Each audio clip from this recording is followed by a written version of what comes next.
రాష్ట్ర ముఖ్యమంత్రి గారు రేవంత్ రెడ్డి గారు శాసనసభలో కొన్ని వ్యాఖ్యానాలు చేశారు. అది ఇప్పుడే నేను చూడడం జరిగింది.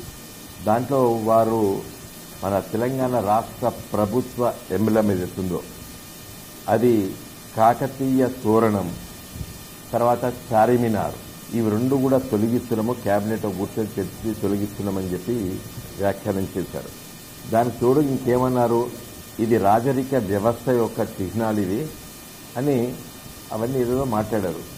నాకు అవుపడ్డది ఏంటంటే, నాకు అర్థమైంది ఏంటంటే, రేవంత్ రెడ్డి గారు వ్యక్తిగతంగా మన తెలంగాణ రాష్ట్ర తొలి ముఖ్యమంత్రి అయినటువంటి కేసీఆర్ గారి పైన అట్లా ఒక ద్వేషభావంతో ఉన్నట్టున్నది.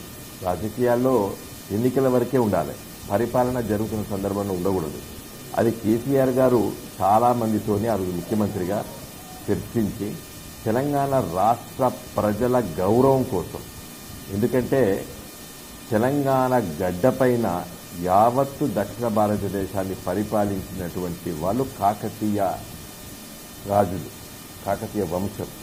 తెలంగాణ ప్రజలకు తిండి ఎతదినాల్లో తెలియదని, వాళ్ళ వంటకాలు కరెక్ట్ ఉండదని చెప్పి, వాళ్ళ భాష చక్కగా ఉండదని చెప్పి, వాళ్ళ యాస చక్కగా ఉండదని చెప్పి, అసలు వాళ్ళకి పంటలు పండించరాదని తెలిసి వడ్లు వండియలేదని చెప్పి, పసుపు వండియలేదని చెప్పి, అసలు మరి పత్తి ఏ విధంగా పండించాలో మేమే నేర్పినామని చెప్పి, సినిమా లోపట గుండా ఎలిమెంట్స్కి తెలంగాణ భాషను అంటగట్టి, ఇలాంటి విధానాలు చవి చూసింది తెలంగాణ రాష్ట్ర ప్రజలు.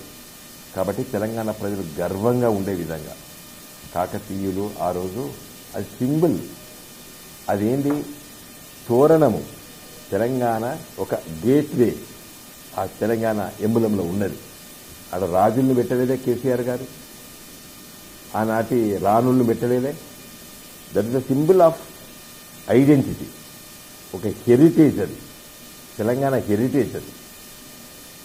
చార్మినార్, హైదరాబాద్ అంటే చార్మినార్, కాబట్టి అవి రెండు ఆ సింబల్లో పెట్టారు. మన అంబేద్కర్ గారు రచించిన రాజ్యాంగ సభకి మరి ఆ రోజు ఉన్నటువంటి చైర్మన్ ఉన్నటువంటి రాజేంద్ర ప్రసాద్ గారు, మన తొలి రాష్ట్రపతి గారు 1936లో భారత మాతృని చిత్రీకరించారు. మరి అక్కడ కూడా షుగర్ కేను ఇవన్నీ అవపడతాయి, అందుకే ఆభరణాలు అవపడతాయి. మన లక్ష్మీదేవతను చూస్తాం, లక్ష్మీదేవతకి అవన్నీ ఆభరణాలు ఉంటాయి. పార్వతిని చూపిస్తే ఇట్స్ ఓన్లీ విజువలైజేషన్, అంటే చాలా గొప్పగా ఉండాలి, గర్వంగా ఉండాలి, ఒక సక్సెస్ స్టోరీ గురించి చెప్పాలి నెక్స్ట్ జనరేషన్కి అని చెప్పి చిత్రీకరించింది.